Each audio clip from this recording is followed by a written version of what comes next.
Surely the Lord is in this place, and I did not know it. Please be seated.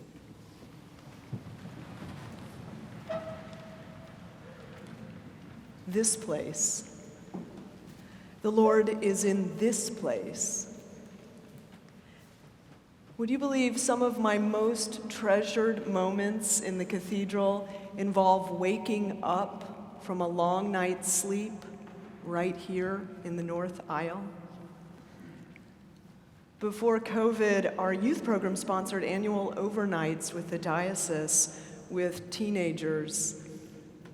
After an evening of fun and programming with the youth, the chaperones and I would scatter ourselves around the perimeter of the youth sleeping areas and set up camp on air mattresses and sleeping bags on hard pavement. By design, when it was time to sleep, the only lights left on the cathedral were the lights of Jacob's ladder. This beautiful illuminated sculpture inspired by the story that we heard today in Genesis. Now, I'll be honest, it's the rare person who sleeps well in a cold cathedral, and especially when one is responsible for dozens of teenagers who are also supposed to be sleeping here. So even though we do our best to wear them out, one eye had to be kept open all night. So on these youth overnights, I'd wake up periodically from my position over here, and I'd hear the hum of the sculpture. When it's very quiet in here, you can hear it too.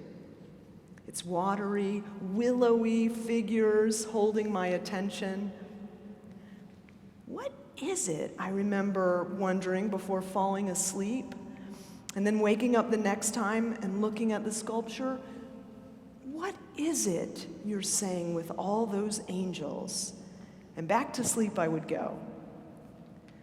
Remembering those long, drowsy hours dreaming with it, I can't look at this sculpture anymore without musing on it in that same way. Here you are again, and here am I. God's illumined promise is floating out there right within reach.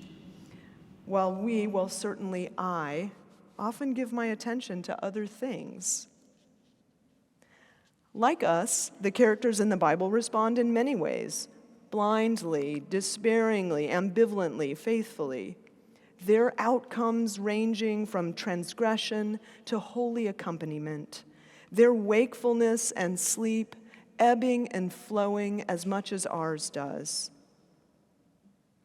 Now, while our summer lectionary hasn't been what anyone would call a beach read, it's provided a terrific survey of God's promises to our forebearers and to us. And once again, today, the drama is picking up. Genesis has taken us through an eventful history and covenant making to get us here. After hearing the stories of Abraham and Sarah's promise of generations, the binding of Isaac, his son Jacob fooling him and stealing his brother's birthright, and Jacob's flight from Esau, we pick up the story here at night when Jacob has stopped running for his life because it's too dark to continue. He came to a certain place and stayed there for the night because the sun had set. Taking one of the stones of the place, he put it under his head and lay down. At this point in Jacob's long haul from spoiled child to eventual patriarch of the 12 tribes of Israel, we join him at the border for a hard night's sleep. At present, we don't know if Jacob is worthy, an asylum seeker, a desperate victim, or a criminal on the run. We see a little of each of these in him. He may see it all too. It can't feel good to be Jacob right now. What good can it have done to steal a birthright if I have to run from home without it? His mind, like ours, questions what happened in the past, his present filled with worry. Before we have time to really latch on to a judgment, though, the story picks up, and we join Jacob in his sleep. And he dreamed that there was a ladder set up on the earth, and the angels of God were ascending and descending on it. And from the dream comes the resolution of God's promise to Jacob to stay with him, just as was promised Isaac and to Abraham. God will stay with Jacob despite his transgressions. The angels had not come to bring retribution, but a promise, God with us. These stories reflect what Richard Rohr calls the clear emergence of critical consciousness and interior struggle growing in Israel. He adds, in a sense, we call them the fathers and mothers of consciousness, because until we move to self-reflective, self-critical thinking, we don't move to a deep level of consciousness at all. In fact, Rohr continues, we remain largely unconscious, falsely innocent, and unaware. He concludes, it's great to think we're the best and we're the center of the world. It even passes for holiness, but it isn't holy at all.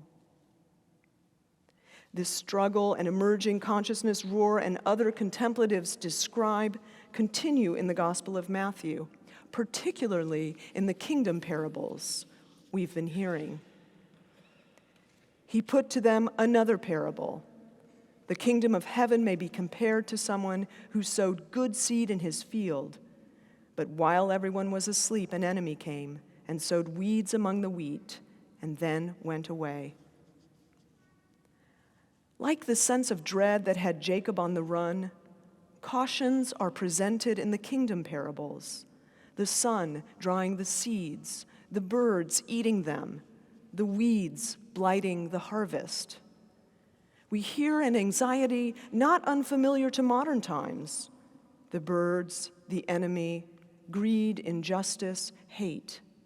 How can good and evil coexist? Where is God in this? What can or should we do?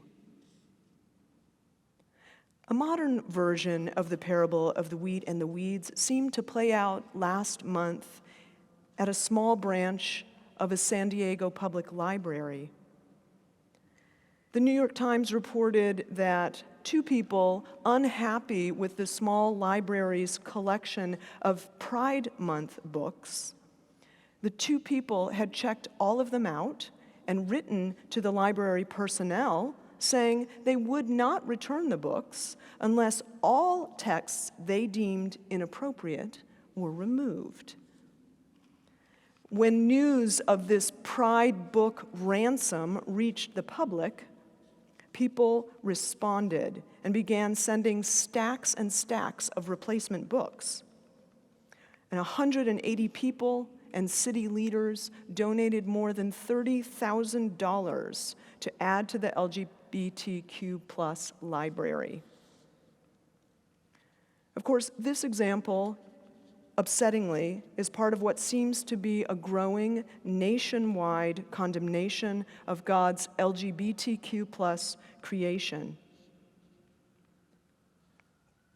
But as it is happening in God's creation, God is here with us and walks with us and promises to stay with us.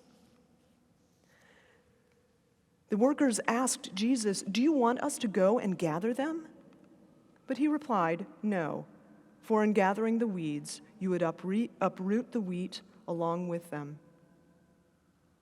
Theodore Wardlaw summed up the parable's message this way: it is not our job to decide who is within and who is beyond God's attention. It is our job, rather, to imagine everyone as belonging to God, and therefore, with all we can muster, to endeavor to embrace God's holy and purposeful ambiguity. The kingdom of heaven is like this place. The kingdom of heaven is like any place when goodness and evil are side by side. In other words, the kingdom of heaven is every time and every place. On this illumined path, we hear God say, "I am here with you." The weeds may occupy the territory of the good, but they will not prevail over God's love. Surely the Lord is in this place. We need only stay awake with it.